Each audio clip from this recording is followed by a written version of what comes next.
आप लोग देख रहे हैं साहस मीडिया न्यूज और मैं पवन किशोर कुमार। अभी हम उपस्थित हैं सुगौली थाना क्षेत्र के फुलवरिया गांव में।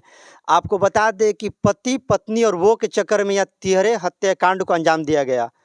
ऐसे जानकारी के अनुसार जो अखिलेश भगत है, जो अभी पुलिस के गिरफ्त में है, उसने बताया कि 23 अक्टूबर को रितेश कुमार, जहां पे हम अभी उपस्थित हैं, उन्हीं के पुत्र हैं।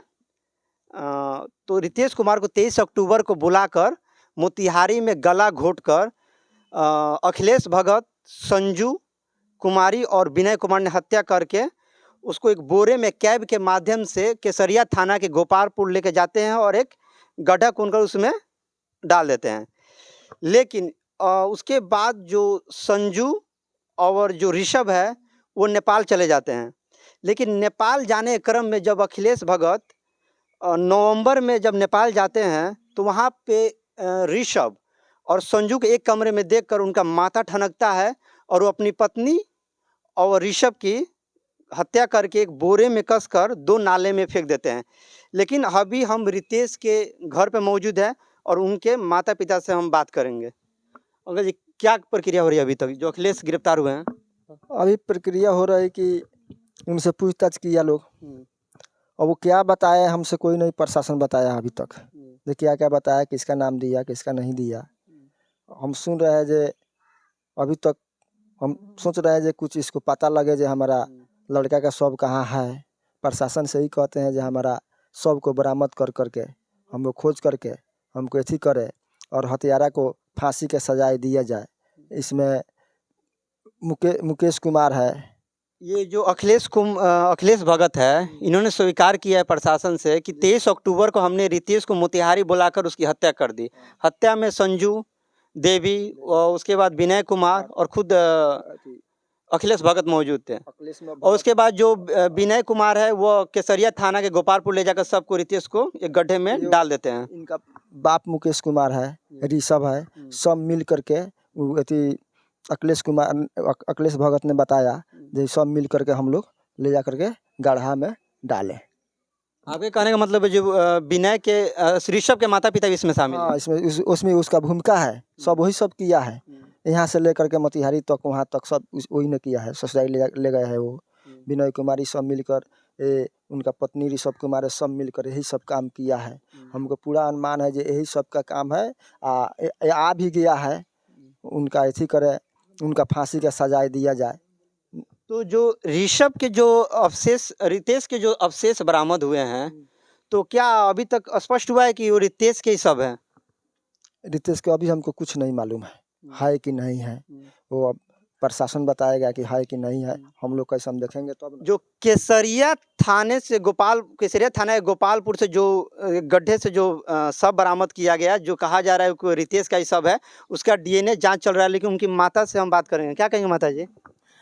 अब तो हमारा लड़का के मार दिलक लोग हैं, अब हम उन लोग के फांसी का सजा दिया है। यानी आप कहना चाहती हैं कि जो भी रितेश की हत्या में शामिल है उन सभी दोषियों को फांसी हो, यही ना? आपने सुना, माँ अभी व्याकुल है, रो रही है। उनका कहना है कि जो रितेश यानी मेरे बेटे की हत्या में जो जो शामिल है उन सब को फांसी दिया जाए, यही ना चाहते हैं? हमरो कन्या न्याय मिले के चाहिए, फांसी के सजा मिले के चाहिए हमारो। आपको बता दें कि जो अखिलेश भगत है ये सुगौली थाना के अंतर्गत आने वाले सुगाव का है और उनके मामा जी का घर पड़ता है यहाँ पे। और यहीं पे जब वो आके किसी फंक्शन में आए हुए थे, शादी ब्याह में, उसी समय संजू से और ये जो रितेश और ऋषभ है दोनों दोस्त हैं। उसके बाद संजू से संपर्क में आते हैं, उनके बीच अवैध संबंध बनता है, जिसके वजह से इतनी बड़ी घटना को अंजाम दिया गया।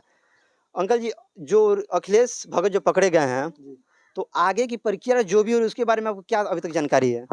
अभी तो यही सुन रहे हैं हम प्रशासन से जे वो सब घटना को कबूल किया है। वो सका रहा है जो हाँ हम ये घटना किए हैं। वो घटना को वही बता करके अब प्रशासन हम लोग को अभी तक नहीं बताया जो कि एक बार में पढ़ रहे हैं। लेकिन हम लोग का कोई सौ का ये नहीं है, मिल ही नहीं रहा है। तो हम लोग क्या प्रशासन के हमको क्या क्या करें, हम क्या बताएं हम उन लोगों का। हाँ, इतना दिन के बाद यानी जो अखिलेश भगत है, जब नेपाल में जाते हैं चितवन, और वहाँ पे जब ऋषभ और अपनी पत्नी की हत्या करके एक बोरे में डालकर अलग अलग नाले में फेंकते हैं, तो लेकिन एक झोले से सुगौली का पता मिलता है, जिसकी वजह से ये कड़िया जोड़ते जोड़ते प्रशासन वहाँ तक पहुँचती है। लेकिन क्या कहेंगे इस पे आप?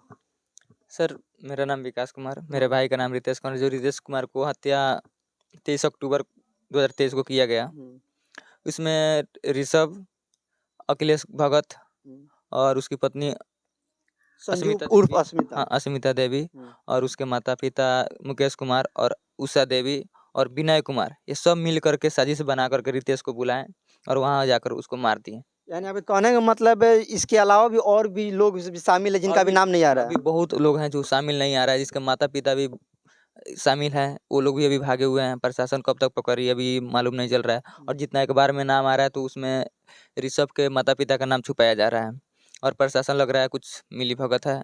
और उसमें जो अकेले अखिलेश कुमार से कुछ हो नहीं सकता है, उसमें मिलजुल कर ही सब कुछ काम ये किया है। अक्टूबर की घटना है और इसका खुलासा अब हो रहा है, तो क्या लगता है प्रशासन ने ईमानदारी पूर्वक कार्रवाई नहीं की उस समय?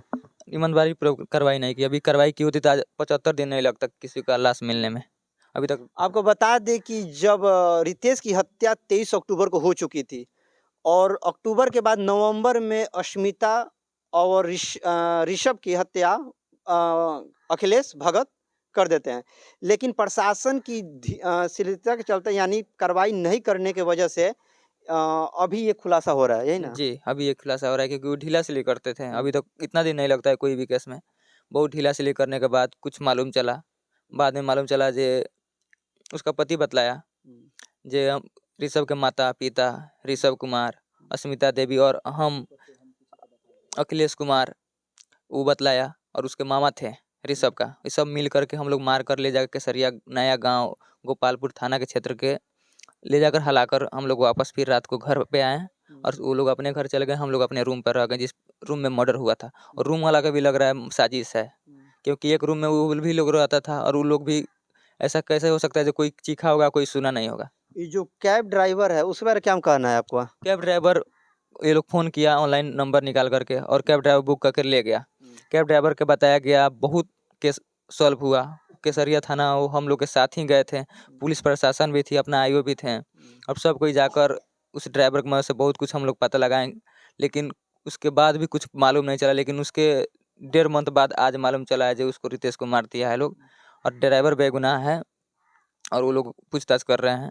यानी जो भी अपराधी थे उनके मोबाइल से सीडीआर निकाला जाता है, जिसमें कैब ड्राइवर का नंबर मिलता है, और जब प्रशासन कैब ड्राइवर तक पहुंचती है उसके बाद एक कड़िया जोड़ते जोड़ते यह मामले का खुलासा होता है। यानी कैब ड्राइवर ने ही बताया कि मैंने केसरिया थाना गोपालपुर इन लोगों को ले जाकर पहुंचाया था जी।